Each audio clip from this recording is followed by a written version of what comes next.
अरे कैसे हो कसाई भाई। यार मेरी बुकिंग कर दो ईद के तीनों दिन। एक बछड़ा है, एक ऊंट है, और एक शुतुरमुर्ग, और एक ये बकरा है। कुर्बानी करनी है ना, इसलिए। अरे वाह भाई सेठ साहब, इस बार तो शुतुरमुर्ग की कुर्बानी भी करोगे। लेकिन शुतुरमुर्ग की कुर्बानी जायज नहीं, पता है ना। अरे नहीं नहीं, शुतुरमुर्ग तो अपने लिए खरीदा है ना। कुर्बानी के लिए तो एक बछड़ा खरीदा है, एक ऊंट है, और एक ये बकरा खरीदा है। ये जो मेरे साथ खड़ा है, तीनों दिन कुर्बानी करनी है ना, इसलिए। चलें, अच्छी बात है। लेकिन हमने बुकिंग बंद कर दी है, पहले ही बहुत सारे ऑर्डर मिल चुके हैं। अरे भाई ऐसा मत करो, थोड़ा सा टाइम निकाल लो यार, सवाब का काम है भाई। चलो, अगर आपको बुकिंग करवानी ही है तो फिर पैसे डबल होंगे सेठ साहब, या किसी दूसरे कसाई के पास जाओ। वैसे भी हमारे पास टाइम नहीं है। अल्लाह से डरो यार, मरना है कि नहीं।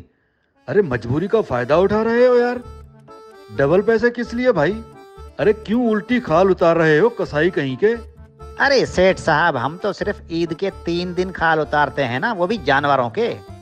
लेकिन तुम सेठ लोग डॉक्टर, पुलिस, सियासतदान, वडेरे, सरदार, चौधरी, चपड़ासी से लेकर ऊपर तक के अफसरशाही माफिया की तरह साल के 365 दिन 24 घंटे इंसानों की खालें उतारते रहते हो।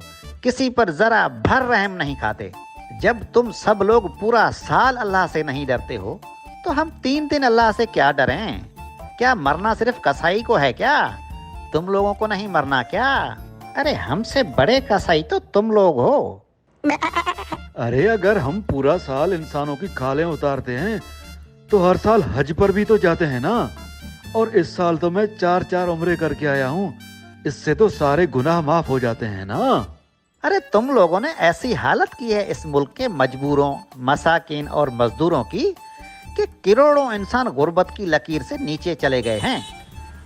एक वक्त की रोटी मुयस्सर नहीं उन्हें। मुल्क में लोगों को अपने बच्चे बेचने पर मजबूर कर दिया है तुम लोगों ने। भूख की वजह से लोगों ने खुदकशियां कर ली हैं। अरे नहरों में छलांगे लगा रहे हैं। गरीब माँ बाप अपनी बच्ची की शादी नहीं करवा सकते। मिस्कीन बेटा बूढ़े माँ और बाप का इलाज नहीं करवा सकता। और तुम अमीर और सेठ लोग हो कि हर साल लाखों रुपए की हज और 4 उम्रे कराते हो। सेठ साहब, ये कैसे हज, उम्रे और कुर्बानियां हैं जो मजबूर मसाकिन और मजदूरों की खालें उतार कर पैसा जमा करके अदा कराते हो? अरे पहले हुकूकुल इबाद पूरे कर लो, फिर करते रहो हज और उम्रे। किसी ने रोका है क्या? और हर साल लाखों रुपए के जानवर खरीद कर उनकी कुर्बानी भी तो करता हूँ ना। उसका क्या क्या उससे सवाब नहीं मिलेगा? और मैं तो हर साल पड़ोसी से दुगनी कीमत वाले महंगे जानवर खरीद लाता हूँ, पता है ना। और तुम तो हर साल नया रेफ्रिजरेटर भी खरीदते हो कुर्बानी का गोश्त जमा करने के लिए। मुझे तो ये भी पता है। अरे तुम लोग कुर्बानी का गोश्त कौन सा मसाकिन और यतीमों में बांटते हो? गोश्त की थैलियां भर भर के अपनी जान पहचान वाले दोस्तों को देकर आते हो। कुर्बानी के गोश्त से अपने रेफ्रिजरेटर भर लेते हो और फिर महीनों तक उसे खुद ही खाते रहते हो। अरे अल्लाह और सवाब को मजाक समझ रखा है क्या? अल्लाह कोई चौधरी, थानेदार, सरदार, सेठ या वडेरा है क्या जिसे तुम दिखावे से मस्का लगाकर राजी कर लोगे? ये सब दिखावा है, पता है ना।